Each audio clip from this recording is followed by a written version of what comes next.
Yo, what's good guys, Chew here. 1 week has passed since 110 cap dropped for us, and I could confidently say this is my favorite cap yet.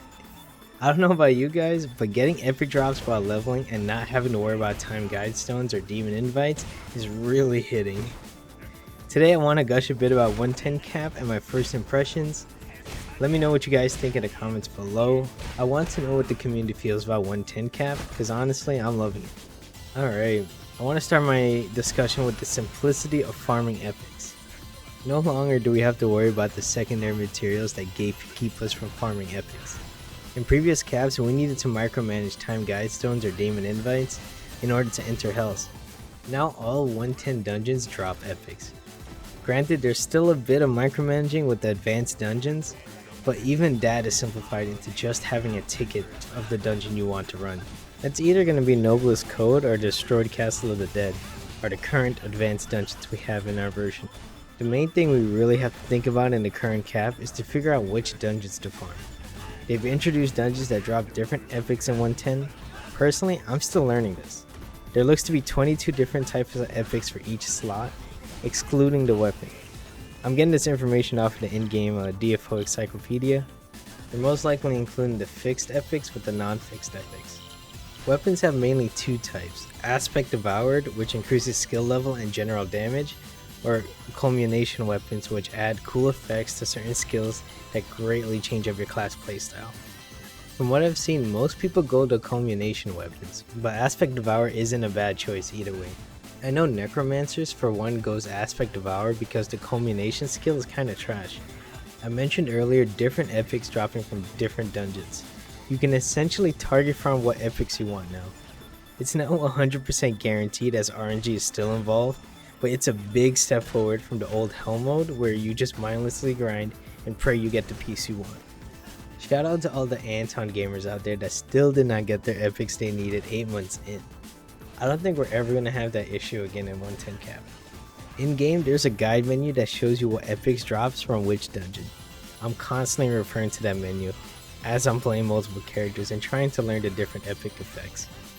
There's also this website, DFCat, where you can input the epics you want and it will show you the best way to farm that set.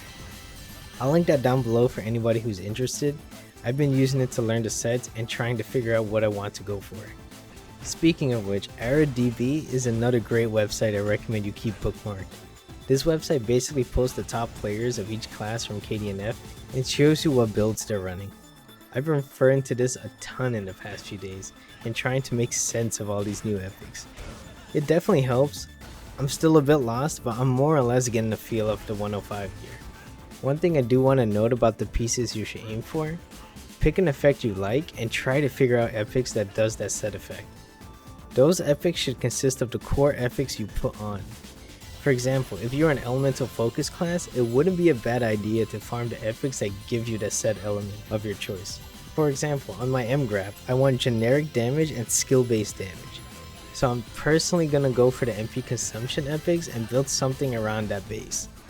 One thing for sure though, that two-toned ring, it's on almost every single build I've looked up. It looks to be best in slot for rings, and you can farm it in Heblon's Altar from the mini-boss Golgotha of Darkness. If you're so confused you don't even know where to start at Heblon's Altar. At least then you'll be rolling the dice for the two-toned ring while you figure out what you need. This is most likely my plan on all my characters, farming Heblon's Altar and see what slots I have filled after I do a few FP bars. Or I get the ring, whichever one comes first. Also, don't be scared to just put on any 105 epics in each slot. Starting off in Franken epics is not a bad idea. It'll get you enough fame to start doing the advanced dungeons and boost you up to where you can start running the harder difficulties. I would not make the switch to Franken epics until you have at least 11 out of 12 105 epics, excluding the weapon. Reason being, if you put on 105 epics and still use 100 gear, your 105 gear will be nerfed. Weapons do not have this nerf on them, so if you pick out and you get your weapon early, transfer your plus and a chance onto it and honestly just enjoy it. Anyway guys, I'm in love with 110 cap. It breathed life back into DFO for me, and I'm having so much fun gearing and experiencing the new content. Let me know what you guys feel down below about 110 cap. Good or bad, I encourage all opinions. Let's get some discussions going. Also, it's my birthday today. The day I wrote the script. I turned 27. You know what would be a great B-Day present for me? I'd love for you guys to hit that sub and like button.